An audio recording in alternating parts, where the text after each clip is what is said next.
So with the web browser, we'll show you, and it renders pages well. It renders pages really good.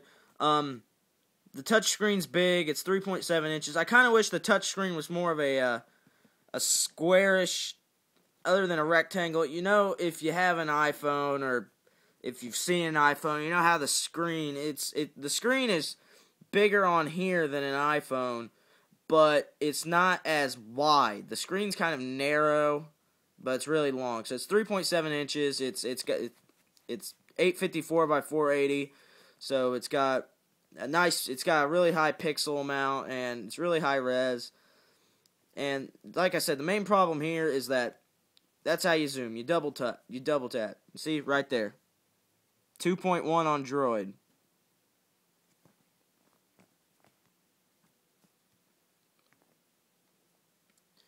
Like I said, it renders pages well. The 3G works well. If you're on Verizon, it's not good where I am right now, probably because I'm not in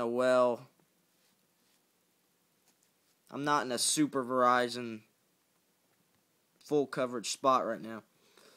But, you know, web browser looks good. If you want multi-touch right now, you get this app.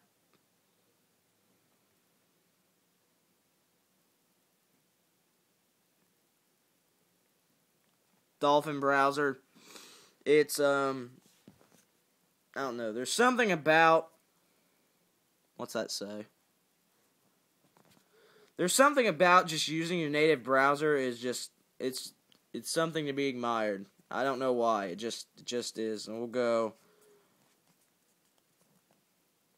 Phone Dog on here as well.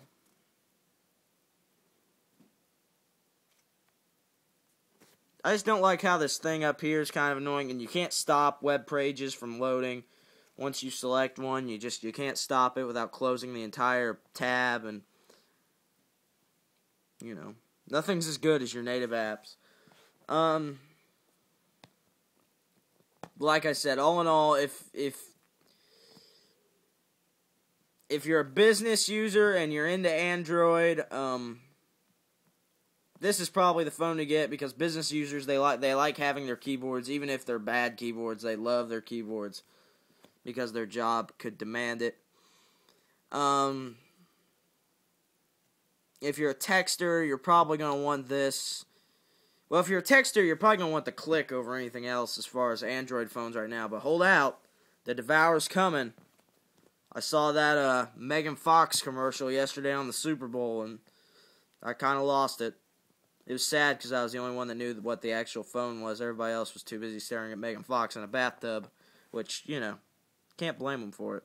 So here's your multi-touch. It's kind of odd. This is what I don't like about this, is that when you're zooming, the whole page kind of goes white for a second. There it goes.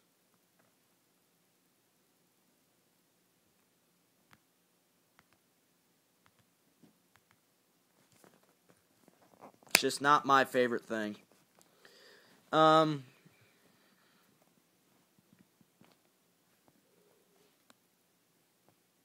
go into messaging.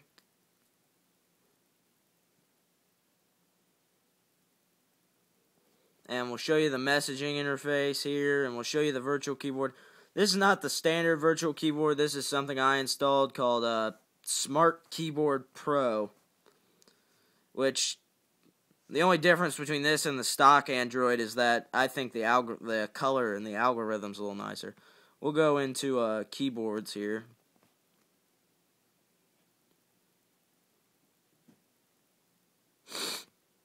And we'll go to Android keyboard. This is your standard board. So here it is. At first it's okay, but it gets on my nerves, just the color. The color is so dull and boring. And Android autocorrect's pretty nice once you know how to use it, I guess. The quickbrought.fkd. Yeah, very, very, very not effective at all. You also have it in portrait, and, you know, this is kind of small. You don't have speech to text. in the standard keyboard like you do on the Nexus, if you have a Nexus or something like that. The email works good. The Gmail pushes your emails to your phone pretty fast and pretty effectively. The standard email app, depending on what you're using, can run kind of slow. Yahoo Mail doesn't work on Wi-Fi. You have to have 3G in order to collect Yahoo email for some stupid reason.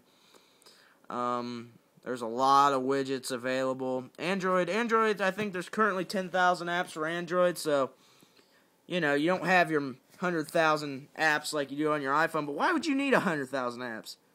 I had a guy go up to me the other day, my phone has 150,000 apps while yours only has like 10. I'm like, why in God's name would you need 150,000 apps? How would you need all that?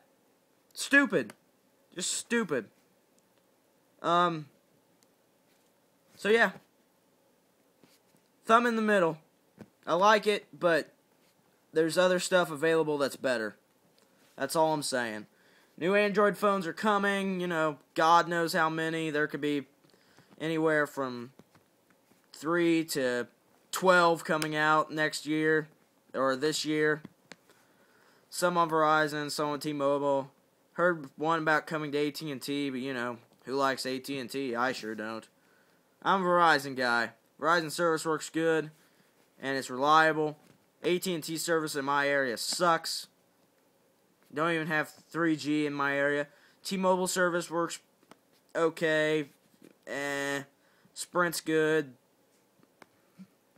So, there you go. Motorola Droid. Thumb in the middle. If you want it, get it. If you think, I kind of like it, but I don't like the keyboard, so I think the phone's thin enough that I could survive just keeping the keyboard closed. No. You really feel like this is a waste of space if you don't use it. So, there you go.